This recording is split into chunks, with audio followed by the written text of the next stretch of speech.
Yeah, sorry. You gotta keep that in, Jeff. You gotta hold that to yourself. All right. Now There. here's the problem.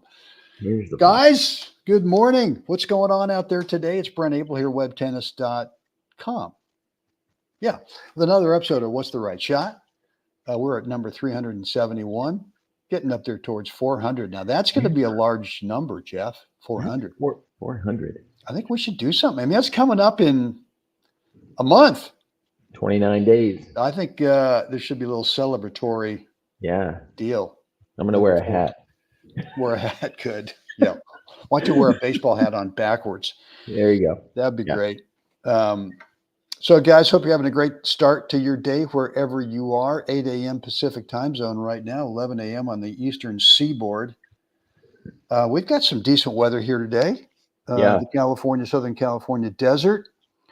But, yeah, so looking forward to possibly another day in the grass. You know what? I'm going to take a day off today. I'm going to hit the gym hard. I'm going to hit the gym really hard. By the way, hey, Rich, good morning, Lefty. Hope you're doing well up there in Alameda. Looks like two of you are getting together, Jeff. Yep. I'm going Napa. to see him at 11 o'clock. And, Oh, good. Rich, I think I'm going to run up there after this and make double check on the court. But I went up late afternoon yesterday, did a little cleanup to make sure we were good to go today. So maybe it's just me, Jeff, but your audio sounds a little sounds weird. Maybe you're not connected to the. Huh. That's fine. That was better. Better. Anyway, no, not a big deal. So yeah, I sent out an email to you guys this morning. If you're on my email list, I put together my fitness routine, what I do on the court, what I do off the court, what I do in the kitchen, what I don't do in the kitchen. And, a couple of good things happen is fitness is obviously helps you. I think consistently getting the right spatial distance away from the path of that incoming ball. I think you get there quicker, you get up soon, you get set up sooner, which means that swing tech gets to be less improv and sort of more repeatable. Jeff, I see are you on mute right now? Huh. Oh, well. Can't unmute your guest. Their mic isn't connected. Okay, go ahead. Speak, Jeff. How about now? That's good. Okay. That's good. But just getting back to the fitness thing, it's just so important. If you're a tournament player, let's just exclude all the other players out there. Let's just say this is not for league players. This is not for ho-hum. And I'm not disrespecting any of that stuff. If that's where you're at, that's fine. That's cool. But if you're a tournament player and fitness is not part of your routine on a daily basis, then you're leaving money on the table. And so what I put together, if you're on my email list, you already got that email, which is $7 gets you in until this Sunday night. What? Then it I know. And then it goes like up to free. It's almost. I mean, it probably cost me more in credit card charging fees from Stripe. It's a lost leader. Anyway, but I put together this program for you guys. Again, what I do on the court, what I do off the court in my little garage gym, and then the kitchen. And I just think not only should it become a lifestyle deal where, I've got a tournament coming up in 2 weeks. Yeah. I better drop 10 pounds. Whoops. Ouch. A little late on that. So let's get you fit, man. If you're in the tournaments and you really want to do some damage out there, not only do you want to be quicker and faster, more nimble, see the ball better, spacing is much more consistent. But if you got to go through the 2.5+ hour grinder on a hot, sweaty day, you're the man. You can do it. So that email was sent out this morning. Cool. And you guys ought to jump on that because the price is ridiculously insane. I would add this too, that if your consistency is, like 3-4 balls in, and that's when things start to go a little bit off the rails. Yeah. Fitness could be it. I mean, your fitness determines core strength, your hip flexors, all that, and all that stability. And like you said, Brent, spacing. So it doesn't take 10 balls to get into that place of not being stable, literally 3-4 balls in, and you can be slightly off the rails, and slightly off the rails means I hit it in the net, I caught the tape, I hit it just blah blah blah, anything. So the fitness aspect, I think, is just massive. Yeah. And look, if you're looking to shed some pounds, now's the time to do it. I'm more than happy to help you do that. In fact, in the comments area or the chat area, I put a link in there that if you want to talk to me privately one-on-one, it's a free 15-minute chat. We can do it. You can go ahead and sign up. There's a link there. I think the link is hopefully active. And that you can cherry pick a date and time that works best for you. And let's get together. We'll talk about what you want to do with your fitness goals, and I'll make some tough love recommendations. So, Jeff, let's get into today's episode of What's the Right Shot, the mindset to reflex, and Court 1, Berkeley Tennis Club. Yeah. And Paul Wolf with the short lob. Thanks, partner. Uh-oh, there you here go. it comes. You know, I mean, anyway, we talked about, tennis specific fitness. Again, check that link. This afternoon, I'm going to talk some more about it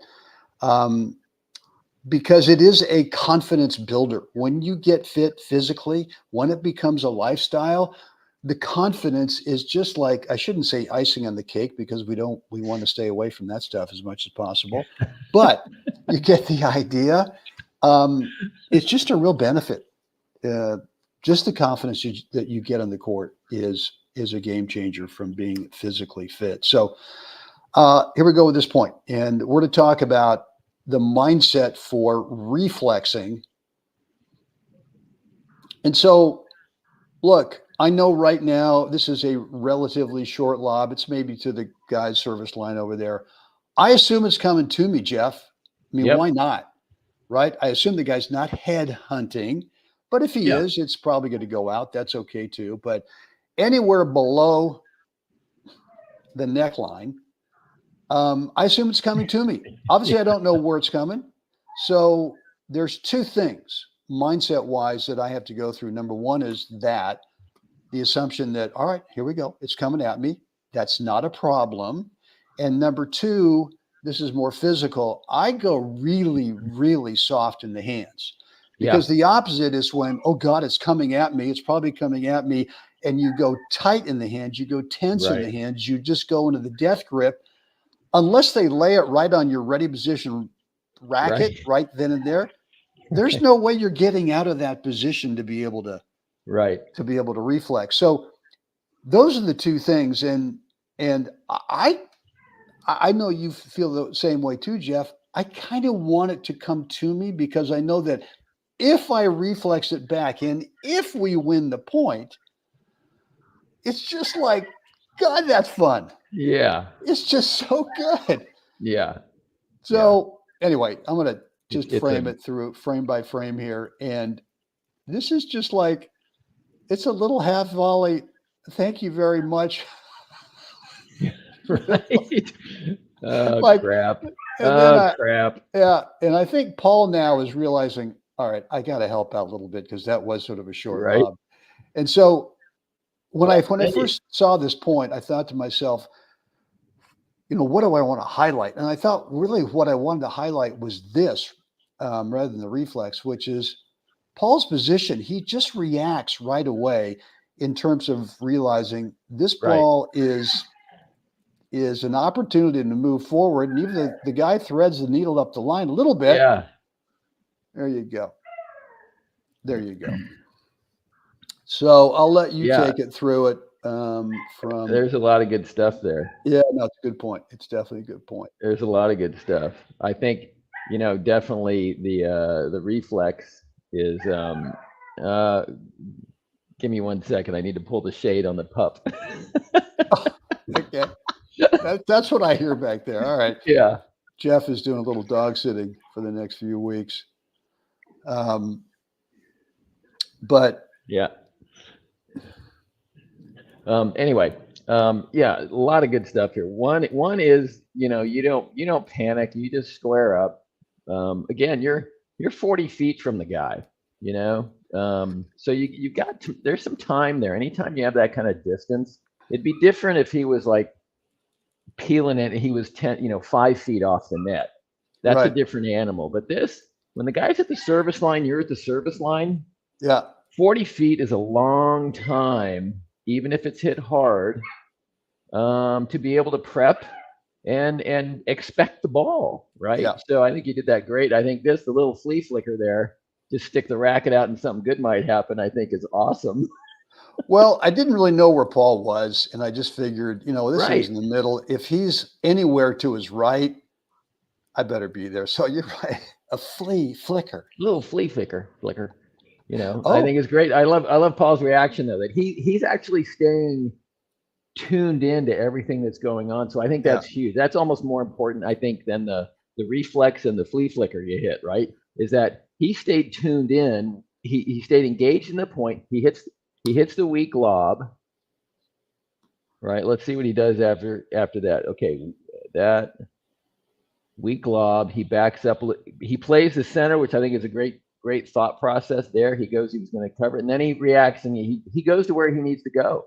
Yeah. So I think that's huge in a partner, right? Are they staying in while you're busy? Is your partner staying engaged and reacting to the geometry that you're creating, right? I think that's way more important than, so many times the 10-foot rope, the 12-foot rope. Oh my God. Stop it. Right? Stop it. You should be reacting to the geometry that's being created. Yeah. Not only on the other side of the court, but what's happening on your side of the court. What happens when both players do that independently, it looks like they're connected, and they are, but they're not reacting. They're not reacting to their partner. They're reacting to the geometry that's being created. And that's really critical here. So this, I think, is great. Boom, he's there. He can see. I mean, I would think the other thing too, Jeff, is that after the reflex of the overhead, obviously this is completely unintentional. All you're trying to do is just reflex, get the thing back. But now there's kind of this realization that Lane Evans, good morning. Boomer Sooner, I believe. What's going on there, Coach? Good to see you. But now, I mean, if I'm really thinking, if I'm really reacting, I'm probably taking a step or two forward on this, because I'm just thinking, look, if this guy brings it back to me again, I've got this wide open court over there. Right. But I don't know. Maybe I was still shell shocked. It could be, you're seeing what's going on, and maybe you didn't expect him to actually get the ball down to you, with the sky hook, probably not. Yeah. But I think Paul stayed engaged the whole time. Every ball he hit, every ball you hit, he readjusted his position, and I think a lot of players fail to do that. When their partner is engaged in the point, they fail to keep readjusting position based on the geometry that their partner created. And that's when gaps end up being, done. So let's watch this. Let's see what happens on the other side of that. When you hit the flicker, here we go. Well, just again, just a reminder, guys, two things. Number one, that lob goes up, and your mindset's got to be, it's just got to be, all right, it's coming to me. It's coming to me. And that's okay. We'll just take whatever comes to me and just go completely soft in the hands so that you can respond. You can react. If you're tight, it's not going to happen. Right. So there you go. All right. Boom. Right here. Flicker.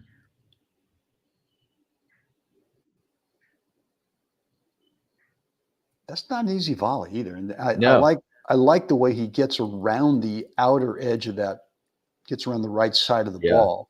And does he bisect him, or does he go cross court? No, he goes back between them. Yeah. Surgical. Yeah. Beautiful move. Because on the opponent's side, after you hit the flea flicker, the opponent in front of you, he made a pretty strong move to the center of the court, and he stayed Yeah. there. So he made Paul kind of have to be very accurate Yeah. and really, split the difference there. So I thought that was a good move there. He didn't linger in his half of the court. He actually he saw what was after you hit the flea flicker. He could see what was going on, and he immediately moved to the center of the court, which was great. But still, you can only cover so much. Yeah, you can't cover 100% of the court. No. Guys, if you liked, like today's episode, please click the like link or button or text or whatever's there. Hit the subscribe button. Love it when we get more subscribers to the channel. That helps us a lot in terms of a better reach to more tennis players out there in YouTube land. And then click that notification bell as well so that you're always alerted anytime I go live and or upload new content. Look, here's the reality of why so many players play better in practice than they do in the real match. And it's just a level of stress. And so, look, even if you're playing a practice set or a practice match, it's serious business. We want to get the W. I mean, I understand it. Sometimes we play some points or we play some sets out there where we're working on something specifically. That's different. But if you're out there competing in a practice match, there is still some level of stress that we bring because we want to win. And yet, when we go out there and we play the tournament, we play the league thing where the results are made public. Now, that's another level of stress that we tend to bring to the match. And the better players know how to control that level of stress with the real deal match. What I've got is the course, the 5 Mindset Skills Habit Training course. The link is right down below. And so if you are finding out that you're playing better in practice than in the real deal, you need this course. You need this course because I think you would say the same thing, Jeff, as well, that I finally gotten myself over the last, I don't know how many years, but I play so much better now in tournament matches than I do in practice, only because the picture just really gets clear. It gets focused. Yeah. And it's more than what you do between points. It's more than how you manage that 80% of the match. There's a lot more to it. So, guys, if you've not picked up this course yet, I highly recommend you do it. The link is down below. And we're also doing some some fitness training this week. If you're on my email list, check the link to pick up the course that I have set up for you. And there's also in the comments area, there's a link there too as well, where you can, if you want to ask me some questions in private about fitness and maybe shedding some pounds, I got some ideas for you. So you can cherry pick a date and time that works best for you, Jeff, and we'll go from there. All right, guys. I guess that's it. Any parting words of wisdom there, Jacklich? Well, in today's thing, stay engaged. Whether you're the one reflexing or you're the reflexer's partner, stay engaged in the point. Don't let your partner hit 2-3 balls without you reacting to every ball they've hit and readjusting position. I don't know about you, but our video has completely locked up. We have lockage. I hear some audio, but our reaction to whatever we just saw is frozen. No longer have react time. It's frozen in time. Anyway, guys, I hope this has been helpful today. Let me know in the comments area down below, and or you can shoot me an email, brent@webtennis.com. Jeff is still over Jeff at Jacklich Patootie 365. Now I'm getting a complete blank screen. I don't know what's going on. There you go. There you are. Oh, we're back. Okay. Jeff at Jacklich365.com. Guys, kind of fun today. Anyway, hope this has been helpful. As always, get out there, help someone else have a great day. Guys, see you again next time. Can't wait.